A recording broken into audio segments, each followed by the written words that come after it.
नमस्कार। आज हम जो टॉपिक स्टडी करने जा रहे हैं उसका नाम है formula formation of a compound from number of voids failed. ये जो सब टॉपिक है हमारा ये 10+2 क्लास के फर्स्ट चैप्टर सॉलिड स्टेट का है और इसमें हम देखेंगे कि अगर हमें सॉलिड स्टेट में कितनी वॉइड्स फिल्ड है, कितनी वॉइड्स भरी हुई है, उसके आधार पे हम फार्मूला कैसे बनाते हैं। So the formation of formula of A compound from number of voids field. जैसा कि हमें पता है कि जो सॉलिड में हम क्लोज पैकिंग लेते हैं वो सफियर की लेते हैं। So if the number of close packed sphere be n के बराबर अगर हमारे पास सफियर हैं जिनकी हमने क्लोज पैकिंग की है तो उसके साथ ऑक्टाहेड्रल वॉइड्स कितनी जुड़ी होती हैं। जितने सफियर हैं उतनी ही हमारे पास ऑक्टाहेड्रल वॉइड्स होती हैं।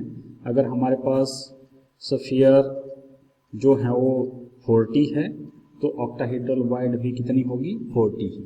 अगर पैकिंग के लिए सफियर या पैक्ड सफियर हमारे पास 20 है तो ऑक्टाहेड्रल वॉइड्स भी 20 ही होगी। और उन पैक्ड सफियर के साथ टेट्राहेड्रल वॉइड्स कितनी जुड़ी होती है। The number of tetrahedral voids generated it will be equal to 2n। मतलब कि अगर हमारे पास 40 सफियर की क्लोज पैकिंग है तो उनके साथ जो टेट्राहेड्रल वॉइड्स जुड़ी होगी वो उनका डबल मीन्स 80। और अगर हमारे पास 20 सफियर है तो उनका double means 40। So in this way octahedral void उतनी ही होती है जितनी सफियर की क्लोज पैकिंग है या क्लोज पैकिंग में सफियर के नंबर है, और टेट्राहेड्रल वॉइड उतनी होगी जितनी क्लोज पैकिंग के लिए सफियर है उससे डबल। और जनरली आयनिक सॉलिड में होता क्या है कि जो क्लोज पैकिंग होती है उसमें जो बड़ा आयन होता है, और जनरली बड़ा आयन एनाइन ही होता है, तो उसको वो ऑक्यूपाई करता है लैटिस पॉइंट के ऊपर अपनी पोजीशन। और जो छोटा आयन होता है जिसको हम कैटाइन कहते हैं वो इंटरस्टिशियल साइट पे या वॉइड्स के ऊपर अपनी पोजीशन ऑक्यूपाई करता है। इफ द कैटाइन, अब वॉइड भी हमारे पास दो प्रकार की है, एक टेट्राहेड्रल वॉइड है, एक ऑक्टाहेड्रल वॉइड है। और अगर हम साइज के हिसाब से देखें तो ऑक्टाहेड्रल वॉइड का साइज बड़ा होता है और टेट्राहेड्रल वॉइड का साइज छोटा होता है। तो जो कैटाइन है अगर तो वो साइज में बड़ा है तब तो वो ऑक्टाहेड्रल वॉइड को ऑक्यूपाई करेगा। अगर कैटाइन साइज में छोटा है तो वो टेट्राहेड्रल वॉइड को ऑक्यूपाई करता है।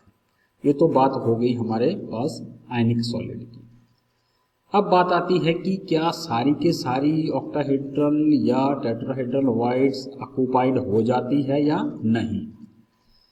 तो दिए हुए कंपाउंड के लिए fraction of octahedral or tetrahedral voids that are occupied depend upon the chemical formula of the compound। Compound का केमिकल फार्मूला क्या है उसके आधार पे ही कितनी टेट्राहेड्रल वॉइड ऑक्यूपाई की गई है या कितनी ऑक्टाहेड्रल वॉइड ऑक्यूपाई की गई है ये डिपेंड करता है। तो चलिए हम एक एग्जांपल की सहायता से कैलकुलेट करते हैं फॉर्मूला। हमारे पास स्टेटमेंट दी है a compound is formed by two elements x and y। Atoms of the element y which are anion make cubic close packing and those of the element x as cation occupy all octahedral voids। What is the formula of the compound? हमारे पास एक compound है जिसमें दो elements हैं x और y को A9 कहा गया है और x को कैटाइन कहा गया है। और जो y की क्लोज पैकिंग है वो क्यूबिक क्लोज पैकिंग है और कहा गया है कि जो x कैटाइन है ओ ऑक्टाहेड्रल वाइड ऑक्यूपाई करता है और सारी के सारी ऑक्टाहेड्रल वाइड एक्स ने ऑक्यूपाई की है। तो इस तरह से इस कंपाउंड का फॉर्मूला क्या होगा? The CCP lattice is formed by the element Y. जैसा कि स्टेटमेंट में कहा है कि क्यूबिक क्लोज पैकिंग के लैटिस पॉइंट के ऊपर कौन सा एलिमेंट है? वाई एलिमेंट है। और the number of octahedral void generated would be equal to the number of atoms of Y present in it. अब होगा क्या? जितने लैटिस पॉइंट हैं जिनके ऊपर वाई एलिमेंट है उतनी ही ऑक्टाहेड्रल वाइड जनरेट होगी। अगर ये 20 हैं तो 20 ही ऑक्टाहेड्रल वाइड जनरेट होगी। और वो सारी के सारी किसने ऑक्यूपाई की है? जो दूसरा एलिमेंट है जिसको हमने कैटाइन कहा है, एक्स ने। Since all the octahedral voids are occupied by the atoms of X, their number would also be equal to that of the element Y. Octahedral wide के नंबर कितने के बराबर है? जितने लैटिस पॉइंट है क्रिस्टल लैटिस के अंदर। It means thus the atoms of X and Y are present in equal number. तो जितने Y के एलिमेंट वाई एलिमेंट के एनाइन होंगे उतने ही एक्स एलिमेंट के कैटाइन होंगे। मतलब रेशो कितनी आ जाएगी इनकी? 1:1। तो इस तरह से इसका जो फार्मूला बनेगा वो क्या बनेगा? पहले हम फार्मूला लिखते हैं तो कैटाइन को पहले लिखते हैं, एनाइन को बाद में लिखते हैं। तो इसलिए कैटाइन हमारे पास एक्स है, एनाइन हमारे पास वाई है। तो फार्मूला जो बनेगा वो एक्स वाई फार्मूला बनेगा। लीजिए लेते हैं दूसरा एक एग्जांपल और। Atoms of element B form hexagonal close packing lattice and those of the element A occupies 2/3 of the tetrahedral voids. What is the formula of the compound formed by the elements A and B?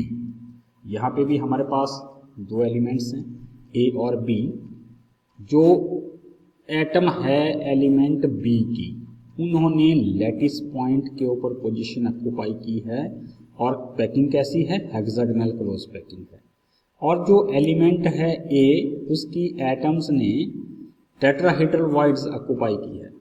लेकिन tetrahedral void भी सारी नहीं occupy की, बल्कि कितनी? 2/3 of the total tetrahedral wides वो occupy की है। इससे हमने निकालना है कि इस एलिमेंट का इस कंपाउंड का फॉर्मूला क्या है। जैसा कि हमें पता है कि जो टेट्राहेड्रल वाइड है वो डबल होती है जितने हमारे पास कंस्टिट्यूएंट पार्टिकल है हेक्सागोनल क्लोज पैकिंग के लिए। तो यहाँ पे हमारे पास हेक्सागोनल क्लोज पैकिंग है और उसमें हमने एलिमेंट बी की एटम्स को पोजीशन पे रखा है और जितनी वो पोजीशन होगी उससे डबल टेट्राहेड्रल वाइड से जनरेट होगी। The number of octahedral void tetrahedral voids formed is equal to twice the number of atoms of element B. Only 2/3 of these are occupied by the atoms of element A. अब होगा क्या कि जितनी tetrahedral void generate हुई है उसका 2/3 2/3 वही occupy किया है एलिमेंट ए ने। इट मीन्स किस रेशो में आएंगे ये? So the ratio of the number of atoms of A and B is equal to, अब हमारे पास ए के लिए कितनी टेट्राहेड्रल वाइड आ रही है? डबल 2, और उसका कितना पोर्शन ऑक्यूपाई है? 2/3, और रेशो किस में आएगा? B1। तो इस तरह से हमारे पास जो रेशो बनेगी 2:2/3 ratio 1 which will become equal to 4:3।